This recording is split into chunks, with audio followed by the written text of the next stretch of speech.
Hello and thanks for staying with us. Welcome to Political Platform on Repa FM. My name is Amit Chenapwe. With me on the program today is Kunle Adewale. Thank you so much for joining us. Yeah, thank you, Amici. Good morning to you too. I hope you had a good weekend. Yes, Kunle Adewale is fresh from the Kakaki studio, program in our sister station. We're just talking about life as a broadcaster. For you, when did your Monday start? Perhaps 2 hours ago, 3 hours ago. For him, those that are on duty on early morning programs, it may have started like 5 hours ago or 6 hours ago. Well, these are the price you have to pay to indeed continue to help to build the Nigerian nation. I presented Kakaki briefly, and I was waking up around 4 a.m. Sometimes I will put the alarm clock there, but deep in my sleep, something will tell me, are you sure it's working? Are you sure it's not 40? Better wake up before you run late to the studio. You have to get to the office by 5. And I wake up with a start, and I'll see it's 1 a.m. and I get back to sleep. It wasn't easy for me. That's the life of a broadcast journalist, especially when you have to present programs very early, live programs, whether on radio or on TV. It's always like that. And that syndrome has been with me since 2003 when I first started presenting Kakaki on our sister station, AIT. You don't really get a good night's sleep because you have to sometimes research late into the night on the topic you are discussing the following day, and then you get into bed very late. You have to wake up very early. So you barely get more than 3 hours sleep every night. And it can be very debilitating on the health, but it's what we do. It's what I call an occupational hazard. And I'm glad to do it. And I hope the country rewards you one day, someday, not monetarily, but recognition of efforts people put in building the Nigerian nation there. So at some point, national honors were being awarded to aides and houseboys and housegirls of those in power because you happen to be an aide. These are what they dish out to you. But perhaps when we get our acts right, we'll begin to. There are so many people in the security agencies, those that are putting their lives on the line, those that have been sleeping on the trenches for weeks, for months.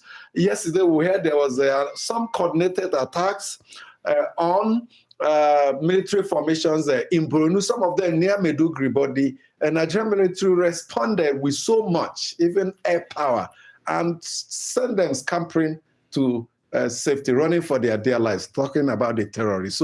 So many Nigerians making sacrifices, building the Nigerian nation, and I hope, like I said, one day we'll be able to show gratitude. Yes, I do hope so too, because a lot of Nigerians do a lot of things that people don't get to see, but actually they are putting in so much behind the scenes, especially for men and women of the Nigerian security services.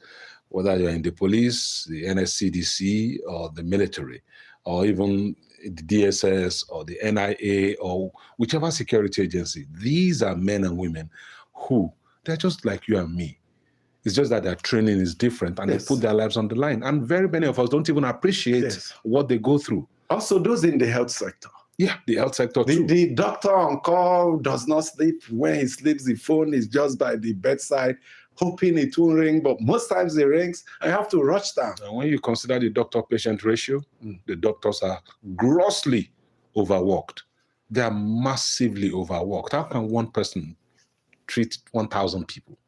How? Sometimes when I go to see a doctor towards the evening, consult a doctor, I just see stress all over them.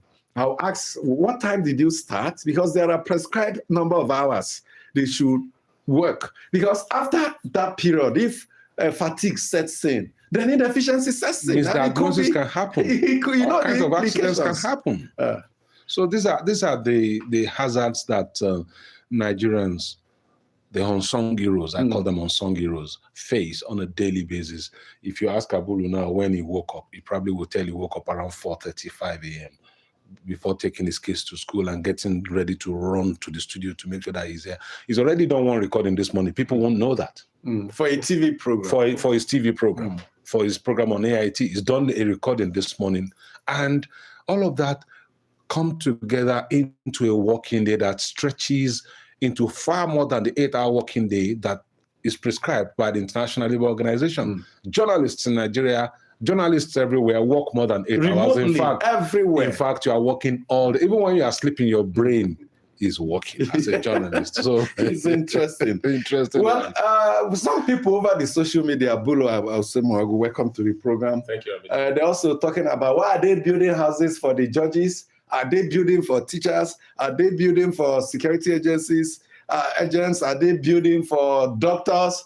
They won't build for these people, they say, because they expect no favor from them. What people are saying nowadays is that because they will expect a favor from the judges that are building for them. That's by the way. Let's begin our program, and our apologies for deviating. Sometimes we have to bring up these things because they are real life issues. Variety is the spice of life. And empowerment, they call it. The president yesterday ordered that rice be distributed across the country as the Ramadan and Lenten period get to a close. Where over the weekend, the city boys had some program. They brought largesse items they were distributing to needy, poor Nigerians, and at some point, the crowd, they lost control of the crowd, and the crowd went berserk and started helping themselves. And these are what you get. Hi, all of you. He's running away at ICT. He was waving at me from the distance. So, towards the elections, these are what we see.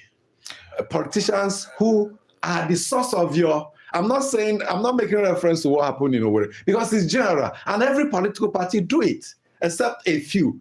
They will impoverish you by their actions and inactions. Then they will bring a spittle to just bring out your saliva, your test. They just drop some few drops of water there and ask you, are you okay? And begin to dictate how you think or how you vote. Well, Amici, my thoughts concerning this they are long running. And I said they are long running because I've watched political development in this country.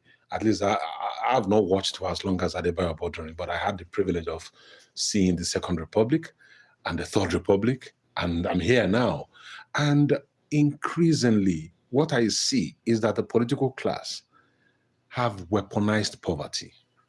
And it has become so bad today that Nigerians have thrown up their arms in exasperation. And that's why you see people collect money. That's why the vote buying syndrome, 5,000? that vote buying syndrome came, that look, we're not going to see them again for the next 4 years. So let's grab what we can now. And that's why food for the day. Delegates at political party conventions also, they go to the highest bidder. That's why foreign currency runs around, dollars, flying around during political party conventions where delegates are voting for candidates. And what that tells me is that there's something fundamentally wrong with the way we think when we think governance. If you take a look at, okay, let me ask you, your household, I'm sure you have a generator. If you don't have a generator, you probably would have done solar and the inverter. I have all the above. You have all the above. So you can be off-grid completely. If you allow me, I'll bring the god of fire, Shango. I'll put it in my house. So now let's look at it. You have a security man that you hired yourself. The roads in your estate, the people in the estate pooled money together to fix the infrastructure. What else? The water, borehole. Water, you dug your borehole yourself. You sank a borehole for yourself. Electricity, you probably bought the materials, the poles and the cables on them, and brought in people to do the wiring before you now handed over even the transformer to the electricity owners, and then they become the owners and begin to charge you, and then you enable them to bill you. Yes. And I have read comments from Nigerians on social media, especially on dark communications, programs on dark from the stables of dark communications, where people ask, what exactly is government doing for us? Because infrastructure we do not have. We don't have security. We don't have electricity. We don't have water. We don't have roads. So what's government doing for us? And recently, people were asking, why is AMAC asking us to come and pay tenement bills? Because like in Lokogoma, where I live, there's very little government presence. Very little. The And only electricity supply is presence you have crazy. is when the annual floods come and sweep one or Yeah, two they will families come away. and put one signpost there that you should not walk in running water. It's NEMA dangerous. with their uniform. Yes. Abulu, he's Kule is asking, what does the government do for you? For him at home, in his home. Now, for the small-scale entrepreneur that succeeds in establishing a business, as soon as you're establishing that business, you see government interface with you. The number of licenses, fees that you pay. If you're doing kabu, if you're doing haulage business, you have about 23 papers, licenses. That even if you're driving a Sienna private and you're traveling through Nigerian routes, by the time you pay, what do they call it? The Hackney permit and all those things. There are the height of the sheet of paper you collect after parting with so much money. If you count them, 23 different. Some of them have bags where they keep those things. Yes. So what the state does or do in Nigeria is to decide not to take up responsibility that are meant for them and take away what belongs to them. They are just waiting for you to establish businesses in any way in Nigeria before they swoop on you. Different persons demanding for this, demanding for that. And then when it's time for election, they come and give you rice. Yes. Good morning, my colleagues, and good morning, dear listeners. Let me start from the City Boys and the campaign, the rally, and the giveaway they did in Owerri.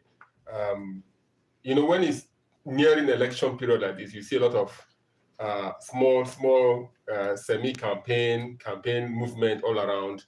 And I tell you, Amici, between now and 2027, some people become billionaires overnight. That is why some people will tell you they drop the golf country. Last year, he moved on. They go to the golf. Yes. They are recruiting our best teachers across the world. Africa, Middle East. Some will tell you, how is it own the lands in their state? The land in Abuja belongs to. If you pay annual rent for 30 years, you are finished paying for the house. You retire with the house. You become a landlord or a landlady. Exactly. But they will not do this thing because it's not the reason they went into government is not to solve your problem. They went into government to solve their own problems. Maybe some of them had good intentions, Few of them. they just don't know how to carry out those intentions. So they should seek expert advice. Let them take the Jacondi option, I beg. We need it. Don't forget, the road to hell was paved with good intentions. Thank you so much. Good intentions are not enough. Thank you. Now listening to the mail segment on Political Platform. I am Aricha Ujiti. First mail coming from Ogun State. And if you're Kuncha, writing from Sangota, says, what shall it profit APC to make state governors defect to APC for their selfish interests? Use APC thugs to attack ADC facilities and other opposition political parties and still lose the 2027 general election or collapse our hard-earned democracy. The attack on ADC facilities as seen in viral video initially happening in Edo State and now in Cross Rivers is unacceptable, undemocratic, and it is a crime against state. And President Tinubu must caution APC thugs now, call the party loyalists to order, and above all, the perpetrators and their sponsors must be arrested now, prosecuted and punished accordingly to serve as deterrent to people. We cannot claim to be practicing in Nigeria, yet operate with dictatorial tendencies. We need a strong opposition political party to strengthen and balance our democracy.